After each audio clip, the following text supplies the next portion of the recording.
Good morning students. Today our chapter third business environment. हम जो topic है वो डायमेंशन ऑफ बिजनेस एनवायरनमेंट देख रहे थे. हम 2 डायमेंशंस कंप्लीट कर चुके हैं. Now third dimension is political environment. तो जैसे कि हमें पता है कि जो हम ये डायमेंशंस पढ़ रहे हैं, यानी कि जो बिजनेस एनवायरनमेंट है उसको हम किस किस आयामों में देखते हैं, फॉर्म में देखते हैं, वो चीज़ हम देख रहे थे. तो अब थर्ड हम देखते हैं कि पॉलिटिकल एनवायरनमेंट जो है वो बिजनेस के लिए कितना इंपॉर्टेंट है. वो अगर एक बिजनेसमैन जो है जब पॉलिटिकल एनवायरनमेंट को स्कैन करता है, समझ जाता है, तो वो अपने बिजनेस को क्या करता है, बहुत स्मूथली रन कर लेता है. कैसे कर लेता है? क्योंकि आप देखते हैं जो गवर्नमेंट है, जो भी कोई नई गवर्नमेंट बनती है तो वो अपने नए है ना रूल एंड रेगुलेशंस लाते हैं, न्यू पॉलिसीज लाते हैं. जो मार्केट में प्रोडक्ट देना है वो बिना गवर्नमेंट के इम्प्रूव जो है प्रोसीजर के बिना वो आगे नहीं जा सकता. तो गवर्नमेंट से उसकी परमिशन लेनी ज़रूरी है.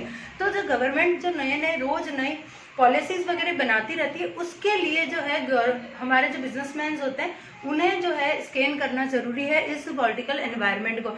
जैसे आप देखते हैं बीजेपी की गवर्नमेंट आई तो उसने न्यू, जैसे अभी मोदी का अपन एग्जाम्पल लेते हैं कि मिस्टर नरेंद्र मोदी जो हमारे पीएम है, उन्होंने क्या करा है, जैसे मेक इन इंडिया करके न्यू जो है एक स्कीम लॉन्च करी है. ठीक है. अब इस स्कीम के अकॉर्डिंग सारे जो बिजनेसमैन हैं, तो ये इनसे हमें किनको प्रमोशन मिल रहा है, ये जो इंटरप्रेन्योर्स हैं, जो न्यूली इंटरप्रेन्योर्स हैं, जो स्मॉल कैटेगरीज के जो हैं, उनको ये डेवलप करने के लिए जो है नरेंद्र मोदी जी ने ये स्कीम डेवलप की थी. तो अब इसके अकॉर्डिंग सारे जो बिजनेसमैन हैं उनको प्रमोशन मिल रहा है. वो छोटे छोटे लोग जो हैं इजीली फंड लेकर के अपनी स्किल को आगे डेवलप कर रहे हैं. तो एक छोटा सा एग्जांपल था, देखते हैं इसको, है ना. तो ये किसको कंसिडर करता है कि all the factors related to government affair such as type of government in the power attitude of government. ये क्या करता है, देखें, toward different group of society policy change implements by different government. ये कहता है कि जब भी कोई, मतलब ये कैसा रिलेशन है कि जैसे इसमें हम उन फैक्टर्स को रिलेट करते हैं जो गवर्नमेंट के द्वारा इम्प्लीमेंट है, या जो डिफरेंट टाइप, जो डिफरेंट गवर्नमेंट्स जो हर 5 ईयर्स में आती रहती है और अपनी न्यू पॉलिसीज लाती रहती है. उस पॉलिसी के अकॉर्डिंग जो है बिजनेसमैन अपने आप को क्या कर लेता है, स्कैन करके एनवायरनमेंट को और अपनी पॉलिसीज को उस अकॉर्डिंग चेंज कर लेता है. इसमें लिखा है कि जो डिफरेंट ग्रुप ऑफ सोसाइटी होती है वो अपने आप को चेंज करती है. फिर लिखा है policy change implement by the government. जो भी पॉलिसीज चेंज होती है उसके अकॉर्डिंग जो है डिफरेंट जो गवर्नमेंट चेंजेस करती है. क्योंकि आप देखते हैं स्टेट में अलग गवर्नमेंट होती है और कभी कोइंसिडेंस ऐसा होता है कि दोनों जगह सेम गवर्नमेंट होती है. जैसे अभी जो अगर हम हमारे राजस्थान की बात करें तो राजस्थान में कांग्रेस की गवर्नमेंट चल रही है, जबकि जो हमारी सेंट्रल गवर्नमेंट है वो हमारी बीजेपी की है. तो दोनों की पॉलिसी में कंट्रोवर्सी होती रहती है. तो इस कंट्रोवर्सी को ही समझ करके अपने बिजनेस प्लानिंग करना ही हमारे बिजनेसमैन का काम होता है. तो ये होते हैं dimension of political environment. I hope बच्चों आपको समझ में आया होगा. The businessman has to make change in his organization according to the changes factor of political environment.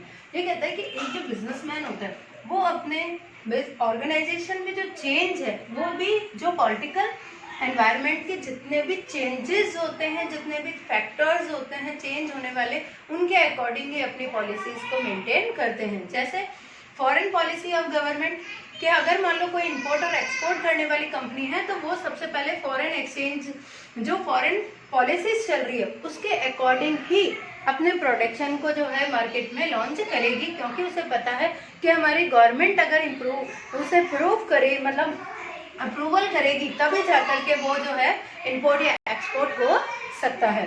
फिर उसका भी वो लोग ध्यान रखते हैं. देन सेकंड एग्जांपल मैंने लिखा है स्वच्छ भारत अभियान. ये जो है आपने देखा था, ये हमारी जो बीजेपी गवर्नमेंट ने चलाया था और उसको पूरे जो स्टेट्स हैं उनकी गवर्नमेंट ने इसको फॉलो किया था, चाहे वो कोई भी गवर्नमेंट हो. तो ये इस तरह से ये बताया कि जैसे जो चेंजेस हमारे एनवायरनमेंट में आते हैं वही चेंजेस जो है बिजनेसमैन उसके अकॉर्डिंग क्या कर लेते हैं, अपनी ऑर्गेनाइजेशन में अडॉप्ट करते हैं. तभी जाकर के वो अपने आप को मार्केट में बनाए रखते हैं, हमारी सोसाइटी में वो अपने आप को बनाए रखते हैं. Now next student, this is our last environment. Actually जो हमने 3 तो कल ही कर लिए थे और आज हमने 4th और 5th भी कंप्लीट कर लिया।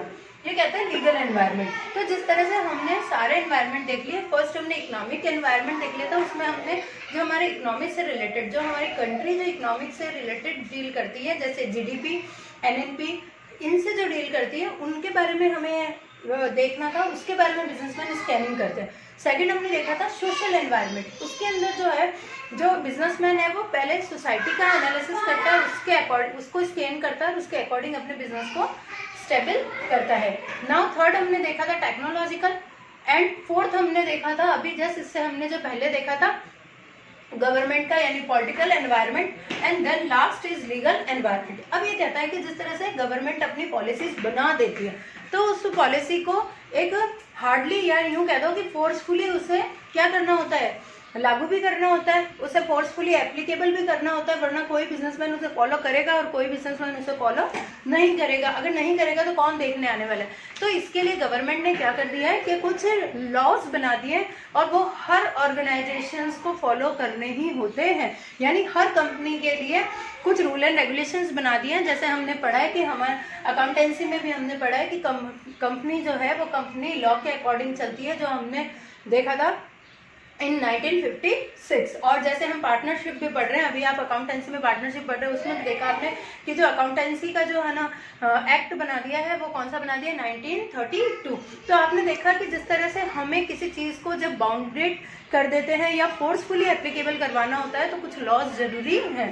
तो इसी के ये कहता है कि the management of every business enterprise has to obey the law of land, कि जो भी बिजनेसमैन होगा, एंटरप्रेन्योर्स होंगे या फिर एंटरप्राइजेज होंगे, वो क्या करेगी, जो भी लॉ बनाए गए हैं इस धरती पर, कानून बनाए गए हैं, उनको स्ट्रिक्टली फॉलो करेगी। ठीक है ना। जैसे कंपनी लॉ का आपने क्या नियम पढ़ा है, यानी कंपनी का क्या नियम पढ़ा है आपने कि कम से कम उसके अंदर, जैसे मैं पार्टनरशिप का एग्जांपल देती हूँ कि कम से कम पार्टनरशिप के अंदर कितने मेंबर पार्टनर्स होने चाहिए, कि 2 पार्टनर्स तो कंपलसरी है कम से कम, यानी मिनिमम, और मैक्सिमम की लिमिट आपने दोनों पढ़ी है, बैंकिंग सेक्टर में भी पढ़ी है और नॉर्मल सेक्टर में भी पढ़ी है। तो इस तरह से ये कहता है कि जो भी एंटरप्राइजेस होते हैं उन्हें जो कंपनी के लॉज, मतलब जो लॉ बनाए गए उनको फॉलो करना ही पड़ता है। Therefore it is initial for every businessman, मतलब जो भी एंटरप्राइजेस होती है उनके लिए बहुत इनिशियल है कि वो हर लॉ का क्या करें, फुलफिल करें या उन्हें फॉलो करें। ये क्या कहती है कि acquired knowledge of rule and regulations framed by government, कि ये उनको बहुत ही एक्यूरेट नॉलेज होनी चाहिए। ये हर जो एंटरप्राइजेस होते हैं उनके लिए बहुत इनिशियल है, बहुत ज़्यादा ज़रूरी है कि वो हर जो रूल एंड रेगुलेशंस की उन्हें पूरी जानकारी होनी चाहिए, पूरी नॉलेज होनी चाहिए, तभी वो क्या कर सकती है, एक अच्छी एंटरप्राइजेस रन कर सकती है। जैसे हम पार्टनरशिप की बात कर रहे थे, तो पार्टनरशिप में कितने मेंबर होने चाहिए, उसका क्या मोटिव होना चाहिए, उसके पीछे क्या ऑब्जेक्टिव्स होने चाहिए पार्टनरशिप बनाने के लिए या फिर फॉर्म करने के लिए। तो ये सारी चीज़ें जो है वो कंपनी को, मतलब एक पार्टनर को नॉलेज में होना चाहिए। तो ये यही कहता है कि हर एंटरप्रेन्योर्स को या एंटरप्राइजेस को ये नॉलेज में होना चाहिए कि हमारे गवर्नमेंट के क्या रूल हैं एंड क्या रेगुलेशंस है, तभी जाकर के वो इस एनवायरनमेंट को क्या करते हैं, समझ सकते हैं। अब जो लीगल एनवायरनमेंट है उनमें किन किन चीज़ों को इन्वॉल्व करते हैं वो देख लेते हैं कि वेरियस लॉ, जो हमारे बहुत सारे लॉ बनाए गए हैं हमारे कानून के द्वारा, हमारे लेजिस्लेटिव के द्वारा, वो सारे कानून हम इसमें, यानी वो सारे हम लॉज इंक्लूड कर देते हैं। Administrative orders issued by government authority, जो भी एडमिनिस्ट्रेटिव ऑर्डर्स होते हैं, एडमिनिस्ट्रेटिव ऑर्डर मतलब प्रशासन के जितने भी ऑर्डर्स होते हैं कि जो एक कंपनी में फॉलो करने होते हैं या ऑर्गेनाइजेशन फॉलो करवाएगी, वो सारे जो ऑर्डर्स हैं वो जो गवर्नमेंट ने दिए हैं उन पर क्या करना, उनको ऑर्डर लाना या अपनी कंपनी में फॉलोअप करवाना, ताकि कि जो भी आप रिक्रूटमेंट निकालते हो, सिलेक्शन करते हो, पेमेंट देते हो, वो सारे आप इनको ही ध्यान में रख करके देते हो। कोर्ट जजमेंट, जो कोर्ट का जजमेंट होता है जो पहले ही से ही वो भी मान्य होता है, क्योंकि अगर किसी गवर्नमेंट ने कोई फैसला कर दिया है या आप यूँ कह दो कि कोई ऑर्डर इशू कर दिए हैं, तो वो चाहे स्टेट गवर्नमेंट ने किए हों या सेंट्रल गवर्नमेंट ने किए हों, उसे फॉलो करना ही होता है। अगर मान लो सपोज कोई जो लॉ है वो क्या ना सेंट्रल गवर्नमेंट में नहीं है लेकिन वो स्टेट गवर्नमेंट में है, तो उसे फॉलो करना ही पड़ेगा, क्योंकि वो जो एंटरप्रेन्योर्स है उसको कहाँ पर रहना है, अपने स्टेट में अपने ऑर्गेनाइजेशन को रन करवाना है, इसीलिए उसे वो जो ऑर्डर है उसे फॉलो करने ही पड़ेंगे, मतलब वो जो लॉ बनाए हैं उसको फॉलो करना होगा। स्टूडेंट्स, जो लीगल एनवायरनमेंट पढ़ा था उसमें कुछ एक्सेप्शंस भी हमारे पास हैं। वो ये है कि जब हमारी गवर्नमेंट जो है लीगल पॉलिसीज बना देती है तो उसके लिए कुछ टैबोज भी कर देती है कि हमें ये काम करना भी पड़ेगा। जैसे कि लिख रखा है कि legal policies related to licensing and foreign trades, कि जैसे अब जो हमारी गवर्नमेंट ने जितनी भी पॉलिसीज बनाई हैं उसको फोर्सफुली लागू करने के लिए वो क्या करेगी कि उसको क्या कर देगी, लाइसेंस लेना ही होगा। यानी अगर आपको फॉरेन ट्रेड करना है तो आपको जो है गवर्नमेंट से क्या लेना होगा, लाइसेंस लेना होगा, तभी आप फॉरेन ट्रेड कर सकते हो, वरना नहीं कर सकते। वैसे ये कहता है कि जो हमारे कुछ ऐसे भी वार्निंग्स होती है जो हमारे स्टैट्यूट मतलब पूरा हमारे कानूनी रूप से हमें दे दिया रहता है कि हमारे जो कॉन्स्टिट्यूशन है उसमें कुछ लॉज बना दिए गए हैं जो वो पूरे टोटली वार्निंग है आपके लिए कि initially to be printed on labels, कि आपको वो अपने जो मतलब प्रोडक्ट है उस पर आपको लेबलिंग करनी ही होगी। जैसे आपने ये देखा होगा कि जो भी है ना सिगरेट्स बनाती हैं उनके पैकेट पे आपने देखा होगा पहले कभी वार्निंग नहीं आती थी, तो वो खुलेआम जो है सिगरेट्स बनती थी, लोगों को पता था ये हार्मफुल है, फिर भी वो बिक रही थी। लेकिन फिर क्या करा हमारी जो गवर्नमेंट है उसने एक पॉलिसी बना दी कि नहीं, अब जो भी सिगरेट्स के पैकेट आएंगे या सिगरेट्स बनाने वाली फैक्ट्रीज है उनको इसके बारे में लोगों को अवेयर भी करना होगा, उसको वार्निंग भी लिखनी होगी उसके ऊपर। तब से आपने देखा होगा जो भी मतलब ये जो सुपारी वगैरह होती है या जो भी चीज़ें होती हैं सिगरेट्स वगैरह उनके पैकेट पे वार्निंग लिखी हुई आती है, आपने देखा होगा वार्निंग बना हुआ ही रहता है। तो ये अब इनिशियल कर दिया कि आपको ऐसा करना ही होगा, क्यों, क्योंकि ये कानूनी बाध्यता हो गई है। तो आई होप बच्चा आपको समझ में आया होगा। कुछ ऐसे एडवर्टाइज होते हैं जैसे law to keep a check on advertisement, कुछ ऐसे जो लॉज भी बनाए गए हैं कि आप केवल अपने प्रोडक्ट का बस बहुत अच्छा सा एडवर्टाइजमेंट दे रहे हो तो केवल वही काफ़ी नहीं है, आपको जो बातें उनमें फॉलो होने वाली है वो भी करनी होगी। जैसे इसमें लिखा है कि आप एडवर्टाइज देने से पहले आपको क्या करना होगा, उसे चेक करना होगा क्या जो आप एडवर्टाइज दे रहे हो वो बिल्कुल सही है या नहीं है।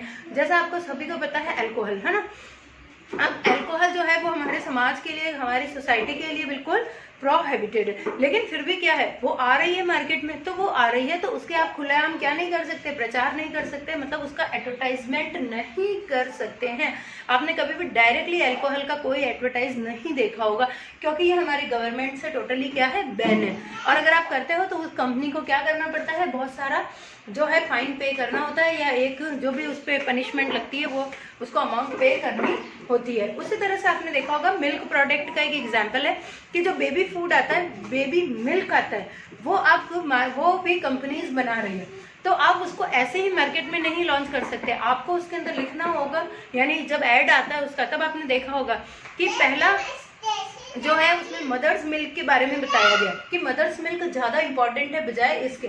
तो ये इस तरह से जो कुछ चीज़ें होती है जो हमारे गवर्नमेंट ने बैन कर रखी है वो हमें फॉलो करनी होती है। तो आई होप बच्चों आपको ये लीगल एनवायरनमेंट जो है वो एक एज अ कंपनी के तौर पर समझ में या एक इंस्टीट्यूट के तौर पर आपको समझ में आया होगा। एक केस स्टडी है बच्चों आपके लिए, आप इसे आई होप समझोगे। ये डायमेंशन पे डिपेंड वो है, रिलेटेड डायमेंशन पे कि Mamta rice food limited is a well known rice producing company. ठीक है, ममता लिमिटेड जो है वो राइस प्रोड्यूसिंग कंपनी है। The sale has been falling down from the beginning of the year. जो उसकी सेल थी वो स्टार्टिंग से क्या होती जा रही है, कम होती गई थी। इसका क्या कारण था कि the managing director mister Bhuvan is worried about the situation. और मिस्टर जो भुवन है, जो मैनेजिंग डायरेक्टर है वहाँ के, वो इस सिचुएशन को लेकर थोड़े वरीड है कि which is view the two with a view to find out the solution of this problem, he made a team to find out the reason for downfall of sales. अब उन्होंने क्या करा, इस सिचुएशन से निकलने के लिए उन्होंने इस प्रॉब्लम का सॉल्यूशन निकालने के लिए क्या कर लिया, अलग अलग टीम बना दी है, और ताकि उन्हें ये पता चले कि भाई ये सेल आखिर कम क्यों हो रही है। अब जो उसने टीम कंडक्ट करी है वो नए नए तरीके से सामने अपने कुछ रीजंस लेकर आई है। सबसे फर्स्ट रीज़न ये दे रखा है इसमें कि on account of increasing in export duty made by the government the foreign demand has gone down. क्या रीज़न निकाला है, देखो कि the account of increase in export duty, कि जो एक्सपोर्ट ड्यूटी बढ़ जाने के कारण, यानी गवर्नमेंट ने एक्सपोर्ट ड्यूटी बढ़ा दी है, इसके कारण क्या हो गया, फॉरेन डिमांड जो है वो क्या हो गई है भाई, कम हो गई है। जब फॉरेन डिमांड कम हो जाएगी तो माल जो ज़्यादा बिकेगा नहीं, और जब ज़्यादा बिकेगा नहीं तो सेल ज़्यादा होगी नहीं। तो फर्स्ट रीज़न तो ये आया। अब हमने पढ़ा था कि जब हमारी गवर्नमेंट हमारी एक्सपोर्ट ड्यूटीज़, जीडीपी, ये सारी चीज़ें कम करती है तो कौन सा एनवायरनमेंट इफेक्टिव होता है। इस एनवायरनमेंट के लिए जो आंसर जाएगा वो कौन सा जाएगा बच्चों, आप सोच लें जल्दी से, फिर मैं आंसर देती हूँ।